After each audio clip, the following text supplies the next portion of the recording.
DIC की वजह से शीहान पोस्टमार्टम पिट्यूटरी नेक्रोसिस होती है। अब ये जो है एक सिंड्रोम है, ठीक है।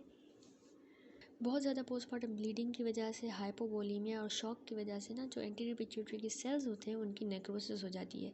तो ये हाइपोपिट्यूटरिज्म होता है एक किस्म का, इसको कहते हैं शीहान पोस्टमार्टम पिट्यूटरी नेक्रोसिस। तो ये डीआईसी की वजह से भी हो सकता है, ठीक है। वैसे तो वो उस केस में होता है, लेकिन यहाँ पे भी हो सकता है। तो ब्लीडिंग टेंडेंसी जो है वो एसोसिएटेड डीआईसी के साथ, तो वो मैनिफेस्ट नहीं होती ना कि सिर्फ के लार्जर देन एक्सपेक्टेड हेमरेजेस हो near the foci of infection, लेकिन आल्सो हमें डिफ्यूज़ पेटिगियल और इकाइमोसिस भी मिल सकते हैं स्किन के ऊपर, सीरोजल लाइनिंग पे, बॉडी कैविटीज़ पे, एपिकार्डियम के ऊपर, एंडोकार्डियम में, लंग्स में, म्यूकोजल लाइनिंग में of the urinary tract diffuse petechiae मिल सकते हैं और इकाइमोसिस मिल सकती है। ऐसा नहीं है कि बस हमें जो है जो फोकाई है इन्फेक्शन के वहाँ सिर्फ ब्लीडिंग मिले, हेमरेज मिले, यहाँ पे भी मिल सकती है। अब हम चलते हैं क्लिनिकल फीचर्स पे। तो जैसा कि इमेजिन किया जा सकता है, डिपेंड करता है बैलेंस पे, जो क्लोटिंग और ब्लीडिंग टेंडेंसी का range of possible clinical manifestation मिल सकती है।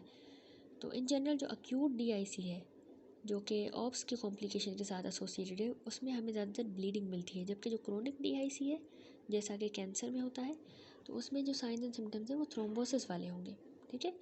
तो एबनॉर्मल क्लोटिंग जो है वो कन्फाइंड होती है हमारे माइक्रो सर्कुलेशन में, लेकिन जो लार्ज वेसल्स हैं वो भी इन्वॉल्व होती हैं। मैनिफेस्टेशन इसमें मिनिमल है, शॉक हो सकता है, अक्यूट रीनल फेलियर, डिस्निया होगा, साइनोसिस हो जाएगा पेशेंट को, कन्वर्जेंस और कॉमा, ये बहुत इंपॉर्टेंट मैनिफेस्टेशन है। अब बहुत जो कॉमन वाली होती हैं ऑनसेट ऑफ डीआईसी, वो अनाउंस होता है कि प्रोलॉन्ग्ड और कोपियस पोस्टमार्टम ब्लीडिंग होगी बहुत ही ज़्यादा, और या फिर पेटिकिया और इकामोसिस मिलेंगे हमें स्किन के ऊपर। तो ये जो है ना सिर्फ मैनिफेस्टेशंस हैं, ओनली मैनिफेस्टेशन है, और इसके अलावा सिवियर हेमरेज भी हो सकता है गट या यूरिनरी ट्रैक के अंदर, बहुत ज़्यादा अंदर ही अंदर ब्लीडिंग होगी। तो लैब इवोल्यूशन में हमें थ्रोम्बोसाइटोपिनिया मिलेगा, कम होंगे प्लेटलेट, पीटी जो है बढ़ी हुई होगी, पीटीटी भी जो है वो बढ़ जाएगी, क्योंकि प्लेटलेट्स, क्लोटिंग फैक्टर, फिब्रिनोजन सब खत्म हो गए उसकी वजह से, क्लोटिंग सही नहीं हो रही। इंट्रिंसिक और एक्सट्रिंसिक बातें सारे जो हैं वो प्रोलॉन्ग हो जाएंगे। फिब्रिन स्प्लिट प्रोडक्ट्स जो हैं वो भी प्लाज्मा में हमें बढ़े हुए मिलेंगे। प्रोग्नोसिस अब इसकी वेरी करती, डिपेंड करता है नेचर ऑफ अंडरलाइंग डिसऑर्डर के ऊपर, और सीवियरिटी कितनी है इंट्रावास्कुलर क्लोटिंग की और फिब्रिनोलाइसिस की।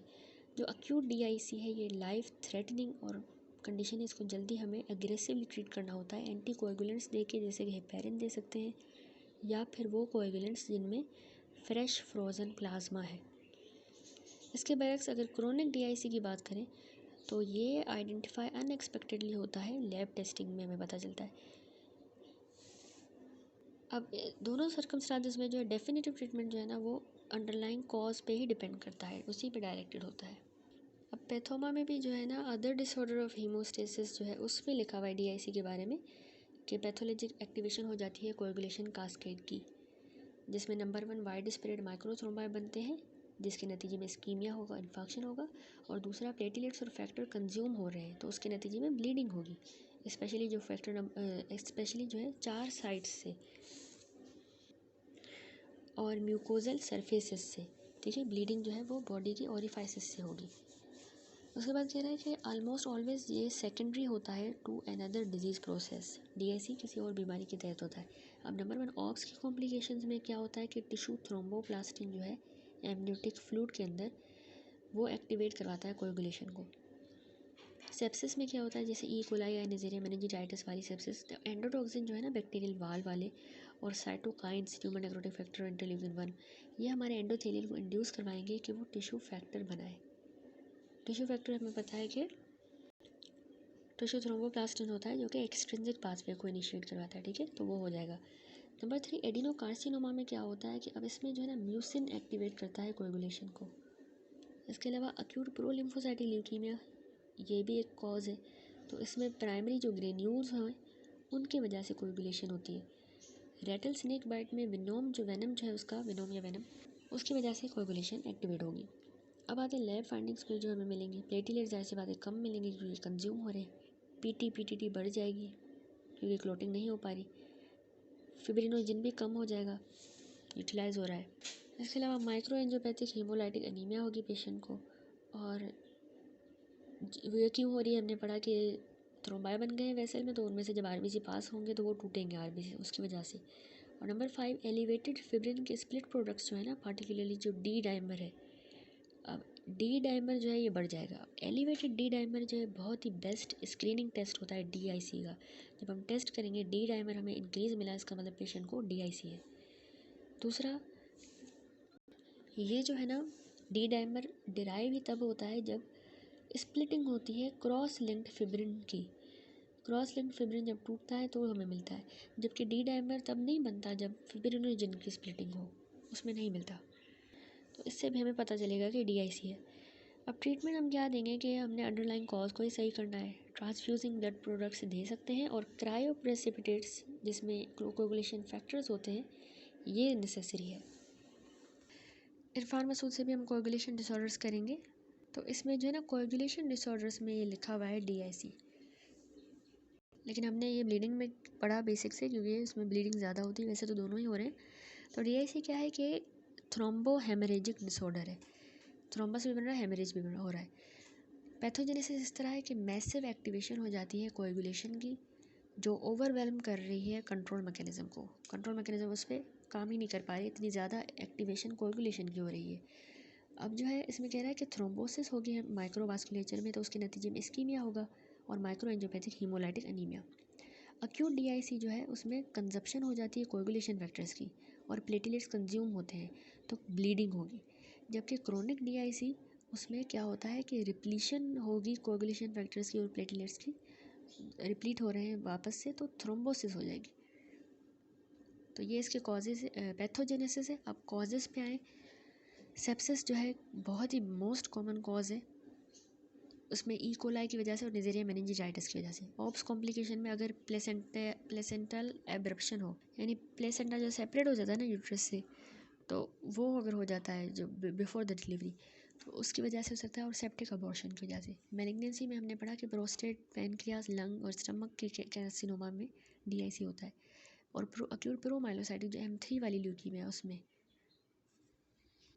फैब क्लासिफिकेशन के अकॉर्डिंग जो M3 वाली पड़ी थी, ठीक है, उसमें होता है। और मेजर ट्रॉमा जो है जिसमें क्रश इंजरीज हो, बर्न्स या एक्सटेंसिव सर्जरी के बाद जो है वो डीआईसी हो जाएगा पेशेंट को। उसके बाद आता है क्लिनिकल कोर्स। तो ब्लीडिंग जो है ना बहुत कॉमन मिलती है हमें अक्यूट डीआईसी में, जैसा कि ऑप्स की कॉम्प्लिकेशंस में होता है। थ्रोम्बोटिक कॉम्प्लिकेशंस की बात करें तो ये जो है क्रोनिक डीआईसी में कॉमन है, जैसा हमने यहाँ पे भी पढ़ा। तो क्रोनिक में मैलिग्नेंसी आ सकता है। इसके अलावा माइक्रो एंजियोपैथिक हीमोलाइटिक एनीमिया होगा, क्योंकि आरबीसी टूट रहे हैं, क्योंकि थ्रोम्बाई बन गए हैं, तो वो ओक्लूडेड वेसल से जब पास करेगा तो वो टूटेगा। थ्रोम्बाई जो है हमें ब्रेन में ज़्यादा कॉमन मिलेंगे, हार्ट, लंग और किडनीज में भी मिलेंगे। लैब्स जब हम करवाएंगे तो प्लेटलेट काउंट कम होगा पेशेंट का, ब्लीडिंग टाइम उसका इंक्रीज़ हो जाएगा, पीटी और पीटीटी दोनों ही बहुत ज़्यादा प्रोलॉन्ग हो जाएंगी, क्योंकि जो है वो कोगुलेशन सही से नहीं हो रही, क्लॉटिंग नहीं हो रही, ठीक है। यानी प्लाज्मा को बहुत ज़्यादा टाइम लग रहा है कि वो क्लॉट करे। ऐसा क्यों हो रहा है? क्योंकि फैक्टर्स की डेफिशिएंसी हो रही है, फैक्टर सारे कंज्यूम हो रहे हैं, कंजप्टिव कोगुलोपैथी हो रही है। इसके अलावा फिब्रिनोजन जो है वो हमें डिक्रीज मिलेगा और यूटिलाइज हो रहा है। डी डाइमर ये बहुत ही इंपॉर्टेंट और सेंसिटिव स्क्रीनिंग टेस्ट होता है, ये हमें इंक्रीज़ मिलेगा, जो भी हमने पैथोमा से बात पढ़ी। और फिब्रिन डिग्रेडेशन प्रोडक्ट्स जो हैं वो भी हमें इंक्रीज मिलेंगे, ये और ज़्यादा ब्लीडिंग करवाते हैं, ठीक है, ये भी हमने पढ़ा। मैनेज हम कैसे करेंगे कि हमने अंडरलाइन कॉज को ट्रीट करना है। इसके अलावा हम सपोर्टिव ट्रीटमेंट देते हैं। सपोर्टिव ट्रीटमेंट में हम फ्रेश फ्रोज़न प्लाज्मा देंगे, क्रायोप्रेसिपिटेट दे सकते हैं, प्लेटलेट्स दे सकते हैं, और या फिर एक्टिवेटेड प्रोटीन सी को जो है ना वो सीवियर सेप्सिस में हम कंसीडर कर सकते हैं। ये हमारा नेचुरल जो है वो एंटी कोएगुलेंट होता है। दैट्स इट, ये कंप्लीट हुआ यहाँ पे। नेक्स्ट टॉपिक है थ्रोम्बोसाइटोपेनियास। आइसोलेटेड थ्रोम्बोसाइटोपेनिया जो है वो एसोसिएटेड होती है कि इसमें ब्लीडिंग टेंडेंसी होती है और नॉर्मल कोएगुलेशन टेस्ट होता है, बस ब्लीडिंग टेंडेंसी जो है ना वो ज़्यादा होगी।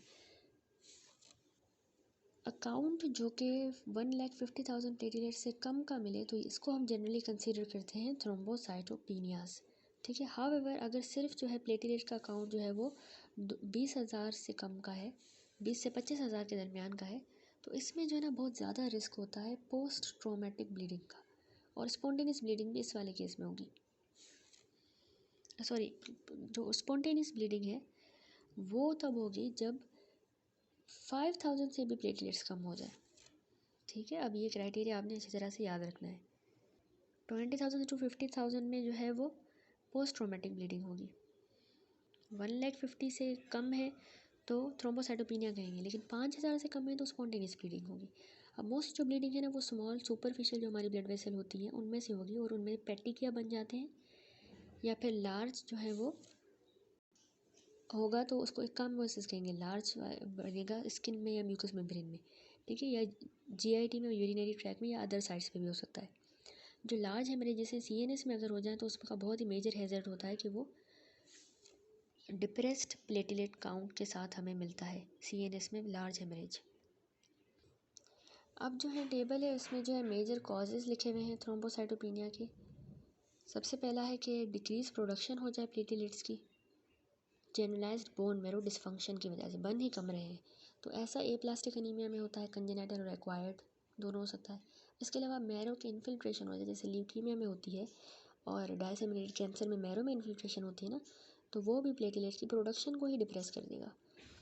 उसके अलावा है selective impairment of platelet production, उसकी प्रोडक्शन में कोई इम्पेयरमेंट आई है जो कि ड्रग इंड्यूस्ड हो सकती है, अल्कोहल की वजह से, थायाजाइड, साइटोटॉक्सिक ड्रग, या इन्फेक्शन की वजह से इंड्यूस हुई है, मीजल्स या एचआईवी का इन्फेक्शन।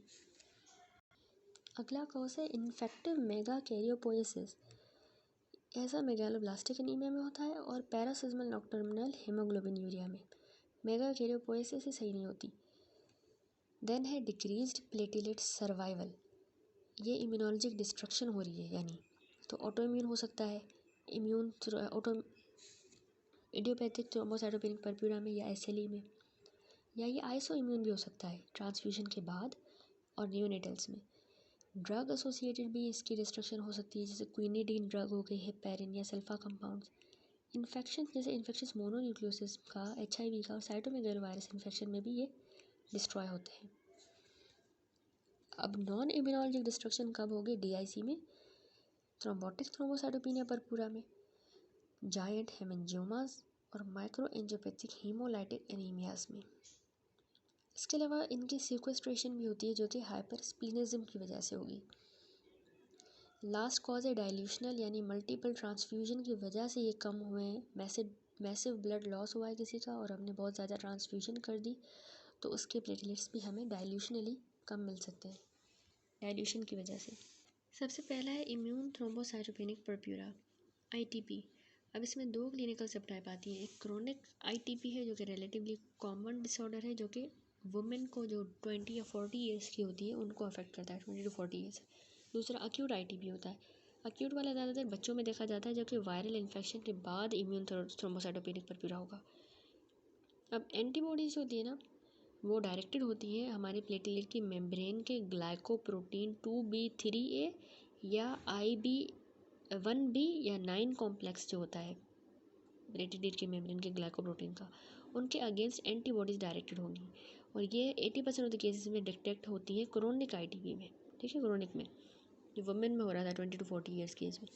अब स्प्लीन जो है ना वो बहुत ही इंपॉर्टेंट साइट होती है एंटी प्लेटलेट एंटीबॉडी की प्रोडक्शन की, यहाँ पे ये बनती है, और इसके अलावा मेजर साइड यही है for the destruction of IgG coded platelet, destroy भी यहीं पे होंगे।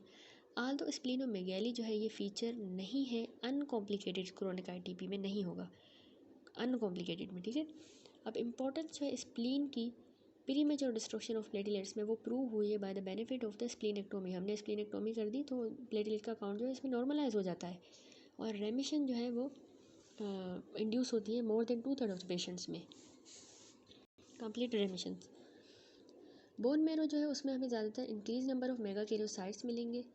ये फाइंडिंग जो है वो सारी थ्रोम्बोसाइटोपिनिया में हमें मिलती है, जो कि एसिलरेटेड प्लेटलेट डिस्ट्रक्शन की वजह से हुआ है कि बोन मैरो में अब नंबर बढ़ेगा, क्योंकि वहाँ पे जो है बाहर डिस्ट्रॉय हो रहे हैं। तो ऑनसेट जो है क्रोनिक आईटीपी का इंसीडियस होता है। कॉमन फाइंडिंग जो है वो हमें पेटिकिया मिलेंगे, ब्रूजिंग जल्दी होगी, एपिस्टेक्सिस होगा, गम ब्लीडिंग होगी, हेमरेजेस होगा जो कि माइनर ट्रॉमा के बाद होता है, थोड़े से ट्रॉमा में बहुत ब्लीडिंग होगी। अनफॉर्चुनेटली मोर सीरियस इंट्रासेरिब्रल और जो सब एरेक्नाइड हेमरेजेस हैं वो नहीं होते, इसमें अनकॉमन है, ये अच्छी बात है। डायग्नोसिस जो है इसकी रिलाई करती है क्लिनिकल फीचर्स पे, थ्रोम्बोसाइटोपिनिया की प्रेजेंस और मैरो की एग्जामिनेशन। इसके अलावा सेकेंडरी आईटीपी को हमें एक्सक्लूड करना है, ठीक हो गया। Reliable clinical test anti platelet antibodies के लिए अवेलेबल नहीं है, इसीलिए ट्रीटमेंट जो है उसके अलावा जो है उसमें हम इम्यूनो सप्रेसिव एजेंट्स देते हैं और कुछ केसेस में हम स्प्लीन को ही निकाल देते हैं, स्प्लीनेक्टोमी करते हैं। देखिए पैथोमा से भी देखिए immune thrombocytopenic purpura ITP, auto immune production होती है IgG की, जो कि प्लेटलेट के एंटीजन के अगेंस्ट बनती है ग्लाइकोप्रोटीन 2B और 3A के लिए। तो मोस्ट कॉमन थ्रोम्बोसाइटोपेनिया बच्चों में जो है वो यही होती है, चिल्ड्रंस में भी और एडल्ट्स में भी। ठीक है, ये बहुत कॉमन थ्रोम्बोसाइटोपेनिया जो कि बच्चों में और एडल्ट्स में हमें मिलती है। ऑटो एंटीबॉडीज़ जो है ना वो बनती हैं प्लाज्मा सेल्स में से, स्प्लीन के अंदर ही बनेंगी ये ऑटो एंटीबॉडीज़। अब एंटीबॉडी बाउंड जो प्लेटलेट्स हैं वो हमारे स्प्लीनिक मैक्रोफेजेस ही उनको कंज्यूम करेंगे, जिसके नतीजे में थ्रोम्बोसाइटोपेनिया हो रही है। अब इसको हमने एक्यूट और क्रोनिक फॉर्म्स में डिवाइड कर दिया इस थ्रोम्बोसाइटोपेनिया को। अक्यूट फॉर्म जो हमने कहा बच्चों में होती है, जो कि वायरल इन्फेक्शन के बिल्कुल वीक्स आफ्टर होगी और या फिर इम्यूनाइजेशन के बाद होती है। तो ये सेल्फ लिमिटेड होती है और ये खुद ही कुछ ही हफ्तों में जो है रिजॉल्व हो जाएगी। जबकि क्रोनिक फॉर्म जो है वो अडल्ट्स में होगी और ज़्यादातर ये वुमेंस में होती है जो कि चाइल्ड बेयरिंग एज की होती है। अब ये क्रोनिक फॉर्म प्राइमरी भी हो सकती है या सेकेंडरी, फॉर एग्जांपल जैसे SLE की वजह से सेकेंडरी हो सकती है। तो इसमें क्रोनिक फॉर्म में क्या होता है कि शॉर्ट लिव्ड थ्रोम्बोसाइटोपेनिया होती है और सिंस के एंटीप्लेटलेट IgG जो है वो प्लेसेंटा को क्रॉस कर सकती है ऑफस्प्रिंग के अंदर। ठीक है, ये क्रोनिक वाली ऑफस्प्रिंग में भी ये जा सकती हैं। उसके बाद हम इसके लैब फाइंडिंग्स देखेंगे तो हमें प्लेटलेट का काउंट 50,000 से भी कम का मिलेगा। PT और PTT नॉर्मल रहेंगी और जो कोएगुलेशन फैक्टर्स हैं वो मतलब अफेक्ट नहीं होंगे। इसके अलावा मेगा केलोसाइट्स जो हैं बोन मेरो बायोप्सी में ज़्यादा होंगे। वैसे प्लेटलेट्स कम है लेकिन मेगा केलोस बढ़ जाएंगे। ठीक है, कंज्यूम हो रहे हैं ना, वहाँ पे ख़त्म हो रहे हैं, डिस्ट्रॉय हो रहे हैं, तो यहाँ पे बोन मेरो में ज़्यादा बनेंगे। इनिशियल ट्रीटमेंट जो है हम कॉर्टिकोस्टेरॉइड्स का देंगे, याद रखिएगा। चिल्ड्रन जो है वो अच्छे से रिस्पॉन्ड करते हैं, लेकिन एडल्ट्स जो होते हैं उनमें अर्ली रिस्पॉन्स शो कर सकते हैं लेकिन ऑफन रिलैप्स करेंगे। इंट्रावीनस इम्यूनोग्लोबुलिन हम यूज़ करते हैं ताकि प्लेटलेट का काउंट जो है उसको बढ़ाया जा सके सिम्टोमेटिक ब्लीडिंग वालों पेशेंट्स में, लेकिन इसका जो इफ़ेक्ट है ये शॉर्ट लिव्ड होता है। नंबर 2 ट्रीटमेंट में हम स्प्लीनेक्टोमी करते हैं, तो इससे जो है प्राइमरी सोर्स ऑफ एंटीबॉडी ही ख़त्म हो जाएगा, जहाँ से ये बन रही थी तो स्प्लीन ही निकाल दी, और दूसरा साइट ऑफ प्लेटलेट डिस्ट्रक्शन भी हम निकाल रहे हैं। तो ये जो है हम स्प्लीनेक्टोमी रिफ्रैक्टरी वाले जो केसेस हैं उनमें करते हैं। ठीक हो गया। नेक्स्ट अब हम चलते हैं हेपेरिन इंड्यूस्ड थ्रोम्बोसाइटोपेनिया पे। ये एक special type of drug induced thrombocytopenia है जो कि चैप्टर 4 में हमने 3rd ईयर में ज़्यादा डिटेल में पढ़ा था, लेकिन यहाँ पे ये ब्रीफ मेंशन इसी मेरिट करता है ब्रीफ मेंशन क्योंकि इसकी क्लिनिकल इंपॉर्टेंस है। तो मॉडरेट या सीवियर थ्रोम्बोसाइटोपेनिया जो है वो 3 से 5% लोगों में होता है जब उनको 1 या 2 हफ्ते हो जाते हैं ट्रीटमेंट विद अनफ्रैक्शनड हेपेरिन के। ठीक है, उसके 1 या 2 हफ्तों के बाद। तो ये डिसऑर्डर जो है IgG एंटीबॉडीज़ की ही वजह से बना हुआ है जो कि प्लेटलेट फैक्टर 4 के साथ बाइंड करेंगी। ठीक है, जो हमारी प्लेटलेट के मेम्ब्रेन पे फैक्टर होता है इन हेपेरिन डिपेंडेंट फैशन में। ठीक है, अब इसके नतीजे में क्या होगा, प्लेटलेट एक्टिवेट होंगे, वो एग्रीगेट करेंगे और ये कंडीशन जो है एक्सेबरेट होगी और थ्रोम्बोसिस हो जाएगी। दोनों वीनस और जो आर्टीरियल थ्रोम्बोसिस हैं वो होंगी और even in the setting of mark thrombocytopenia भी हो सकती है। ठीक है, कंज्यूम हो रहे हैं ना प्लेटलेट्स, तो इसीलिए, और ये जो है सीवियर मॉर्बिडिटी करवा सकती है, यानी कि लॉस ऑफ लिम्स भी हमें मिल सकता है और डेथ हो सकती है। यानी एम्पुटेशन करनी पड़ेगी, नेक्रोसिस वगैरह अगर होगी थ्रोम्बोसिस की वजह से तो लॉस ऑफ लिम्ब होगा। हेपेरिन थेरेपी की सिसेशन से जो है ये साइकिल टूट जाएगा और प्लेटलेट की एक्टिवेशन और कंजम्पशन का जो साइकिल है ये टूट जाएगा अगर हम हेपेरिन थेरेपी को ख़त्म करें ना दें।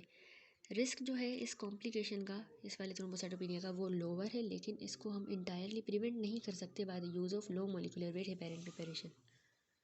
बस इससे लो मोलिकुलर वालों से जो है रिस्क कम होगा, प्रिवेंट नहीं हो सकता। और ये कंडीशन हो क्यों रही है, अनफ्रैक्शनड हेपेरिन की वजह से। अब ये टॉपिक पैथोमा में नहीं है, इरफान मसूद में देखें heparin induced thrombocytopenia. Most common cause है थ्रोम्बोसाइटोपेनिया का जो कि हॉस्पिटलाइज्ड पेशेंट में होता है वो यही है। पैथोजेनेसिस इस तरह की टाइप 1 होती है हेपेरिन इंड्यूस्ड थ्रोम्बोसाइटोपेनिया और टाइप 2। टाइप 1 नॉन इम्यून है, ये हेपेरिन के डायरेक्ट इफेक्ट वजह से होती है। ये 10 से 20% लोगों में होती है मतलब इसका इंसिडेंस है, और ये जब हमने हेपेरिन थेरेपी दे दी तो उसके 1 से 4 दिनों के बाद होगी। इसमें जो प्लेटलेट नेडिर है वो मोर देन 1 लाख होंगे। नेडिर, ठीक है, नेडिर क्या होता है, नेडिर कहते हैं जो लोवेस्ट काउंट मिले हमें ब्लड सेल्स लेवल का, ठीक है, तो कितना फॉल किया, lowest blood count level fall करे उसको नेडर कहते हैं। तो प्लेटलेट नेडर जो है वो 1 लाख से भी ज़्यादा प्लेटलेट्स गिरेंगे, ठीक है, सॉरी मतलब मोर होगा, हाँ लेवल जो है इसका प्लेटलेट के गिरने का वो मोर देन 1 लाख होगा। और कॉम्प्लिकेशन इसमें कोई भी नहीं होती, और इसकी मैनेजमेंट हम यही करेंगे कि हम हेपेरिन को कंटिन्यू कर सकते हैं और ऑब्जर्व करेंगे। जबकि टाइप 2 हेपेरिन इंड्यूस थ्रोम्बोसाइटोपेनिया जो है वो हाइपर सेंसिटिविटी टाइप 2 रिएक्शन है, जिसमें IgG एंटीबॉडीज़ जो है हमारे प्लेटलेट फैक्टर 4 के अगेंस्ट बनी है, ठीक है, जो कि प्लेटलेट की मेम्ब्रेन के ऊपर होता है, और ये अब कहलाएगा हेपेरिन कॉम्प्लेक्स, इन दोनों का ये कॉम्प्लेक्स बनेगा। अब इसका इंसिडेंस जो है ना अनफ्रैक्शन वाले हेपेरिन के साथ ज़्यादा होगा बनस्पत लो मोलिकुलर वेट हेपेरिन, ठीक है, तो ये वाला अनफ्रैक्शन कब खतरनाक है। ऑनसेट इसका अभी 5 से 14 दिनों के बाद होता है हेपेरिन थेरेपी के बाद। अब इसका प्लेटलेट नेडर जो है वो डिक्रीज बाय मोर देन 50%, मतलब 50% आधे से आधे जो है प्लेटलेट्स इसमें कम हो जाते हैं इस वाली थ्रोम्बोसाइटोपेनिया में। कॉम्प्लिकेशन इसकी ये है कि थ्रोम्बोसिस होगी पेशेंट को, वीनस थ्रोम्बोसिस के ज़्यादा चांसेस हैं एज़ कम्पेयर टू आर्टीरियल, और इसको हम मैनेज ऐसे करेंगे कि हमने हेपेरिन को इसमें डिसकंटिन्यू करना है, वहाँ हम कंटिन्यू कर सकते हैं और ऑब्जर्व करेंगे, यहाँ पे हमने डिसकंटिन्यू कर देना है और अल्टरनेटिव कोगुलेशन यूज़ करनी है, जैसे कि लेपिरुडिन।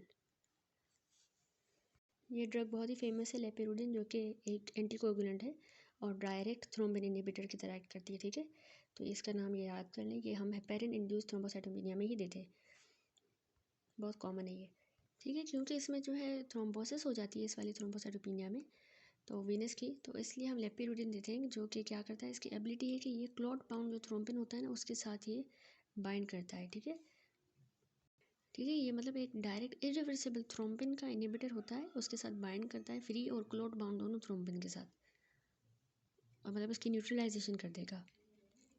अब आते हैं कुछ थ्रोम्बोटिक माइक्रो एंजियोपैथीज़ पे, जिसमें है thrombotic thrombocytopenic purpura TTP and haemolytic uraemic syndrome HUS। Term thrombotic जो माइक्रो एंजियोपैथीज़ है इनमें जो है स्पेक्ट्रम ऑफ क्लिनिकल सिंड्रोम आते हैं, यानी थ्रोम्बोटिक थ्रोम्बोसाइटोपेनिक परप्यूरा और हीमोलाइटिक यूरेमिक सिंड्रोम। जैसा कि हमने पहले बताया कि TTP जो है ये एसोसिएटेड है कि इसमें पेंटेड ऑफ फीवर होगा, थ्रोम्बोसाइटोपेनिया होगी, माइक्रो एंजियोपैथिक हीमोलाइटिक एनीमिया और ट्रांजिएंट न्यूरोलॉजिक डिफिसिट्स आएंगे और रीनल फेलियर होगा। इसके अलावा हीमोलाइटिक यूरेमिक सिंड्रोम भी जो है ना ये भी माइक्रो एंजियोपैथिक हीमोलाइटिक एनीमिया के साथ और थ्रोम्बोसाइटोपेनिया के साथ एसोसिएटेड, प्लेटलेट्स भी कम होंगे, लेकिन ये डिस्टिंग्विश किया गया है इस TTP के साथ कि ना इसमें हमें एब्सेंस मिलेगी न्यूरोलॉजिक सिम्टम्स की, HUS में न्यूरोलॉजिक सिस्टम नहीं होंगे, ठीक है, इसमें अक्यूट रीनल फेलियर डोमिनेंट होगी और फ्रीक्वेंट अकरेंस की चिल्ड्रन है, ठीक है, ये इसमें जो है ना HUS में रीनल फेलियर ज़्यादा है और बच्चों में ज़्यादातर होता है। अब क्लिनिकल एक्सपीरियंस जो है उसने ब्लर कर दिया इन डिस्टिंक्शन को, as many adults with TTP lack 1 or more of the 5 criteria. 5 criteria जो हमने ये पढ़े, fever, thrombocytopenia, microangiopathic haemolytic anaemia, transient neurologic defect और रीनल फेलियर, ये एक पेंटेड है, ठीक है। अब कुछ एडल्ट में मतलब एक या ज़्यादा इन 5 क्राइटेरिया में से मौजूद ही नहीं होता, तो कुछ पेशेंट्स सबके HUS के हैं, उनमें फ़ीवर भी मिलता है, न्यूरोलॉजिक डिसफंक्शन भी मिलती है।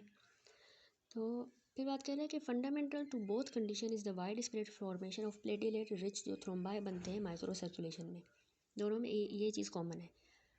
प्लेटलेट्स की कंजप्शन की वजह से थ्रोम्बोसाइटोपेनिया हो जाएगी और ब्लड वेसल्स की जो है वो नैरोइंग हो जाएगी प्लेटलेट रिच थ्रोम्बाई की वजह से, और इसके नतीजे में माइक्रो एंजियोपैथिक हीमोलाइटिक एनीमिया होगी, जैसे ही सेल्स पास करेंगे तो वो टूटेंगे उन नैरो वेसल्स में से।